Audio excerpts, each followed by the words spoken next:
More than a dozen Army National Guard members are coming back to West Michigan for a surprise homecoming.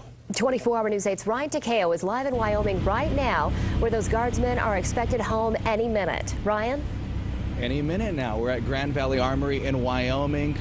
Several nervous families here, including the Corona family from Muskegon. Your son Gabe, 19-year-old in the Army National Guard, is on his way. But you just found out about this yesterday. Yeah, last night, right when he texted us, he said he'd be here early at 4 o'clock this morning. So we left Muskegon about 2:30, got here about 4, and told us he's gonna be here a little bit later. So couldn't tell us exactly what time he was gonna be here, but we just got a text saying he'd be here around 6. So we've been still here waiting still. What's going through your mind right now? I'm just anxious, man. Overwhelming. You know, I haven't seen my baby in a while, so he should be arriving any moment now. So Are those the vans right there? Yeah. Can we pan over there? The vans. He's probably there already. He's in one of those vans. He said buses were coming, so. But he did say he was in a van, so... What we're seeing right there, two vans holding some Army National Guards, making a surprise trip from Christmas leave, and he's leaving for Afghanistan the first of the year. First of the year, yeah. He's leaving for Afghanistan, yes. So this trip especially has got to mean a lot to you. Oh, it means very much to me.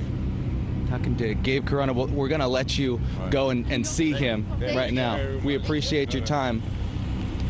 And we're going to try to give you some more live pictures as you watch the Corona family from Muskegon right there. Those two buses, or the two vans that have just pulled up, and some families that are going around. We're hearing more than a dozen families. Try to get an exact number for you coming up here. But just talking to the Corona family, they were just saying just how important this is to them. They didn't have the money to bring their son Gabe back from Mississippi, is where he is stationed at right now. He's expected to leave for Afghanistan the first of the year. That's coming up, January 1st, leaving for Afghanistan. So that's the latest that we know from here. His father also telling me a little bit earlier that he hadn't seen his son in a couple of years, and that this is very rewarding for him.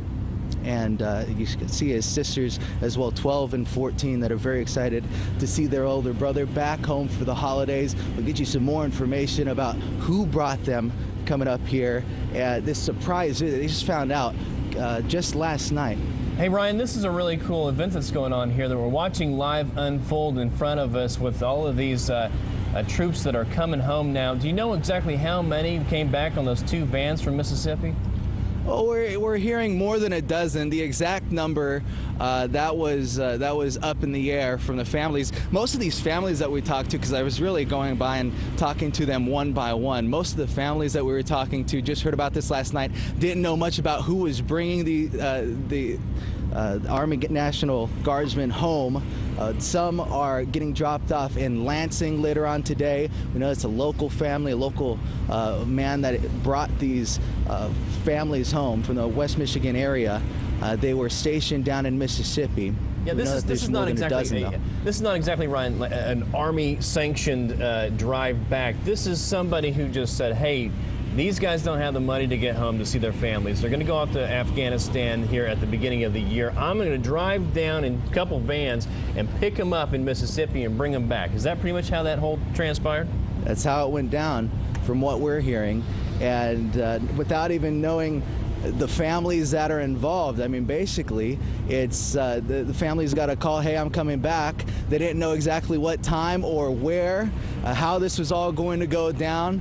So really a surprise just in time for Christmas. The Corona family told me that they think Gabe is going to be here until December 30th, right before he goes back to Mississippi and then is deployed. It's going to be a whirlwind trip for him because he's getting deployed January 1. Ryan, is this going to be basically another drive back to Mississippi then, or will they fly or something? As far as we're told, it's going to be a drive back.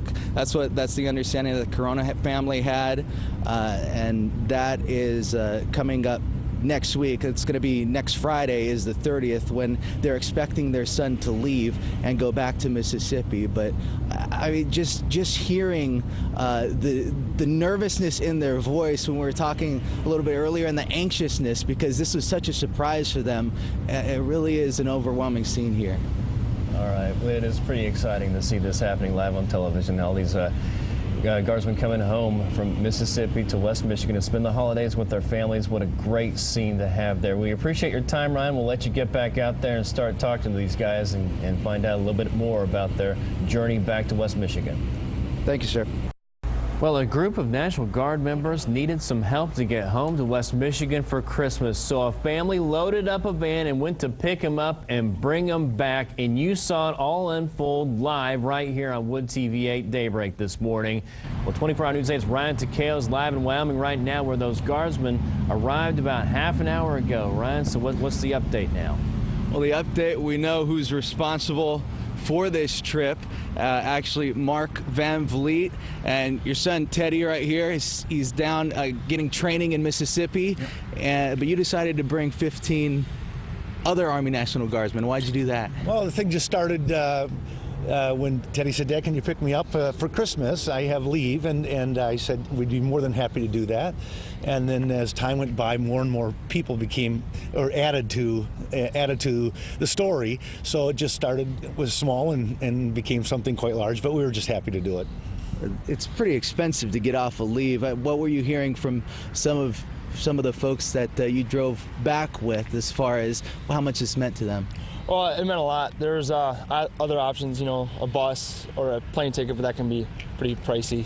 So it's kind of nice for us to stay together on the way back up here, and we did it in a really timely fashion too. Got up here, and geez, real quick, so like 14 hours. Oh, only 14 hours. Yeah. Mark, what was that drive like? What was it like?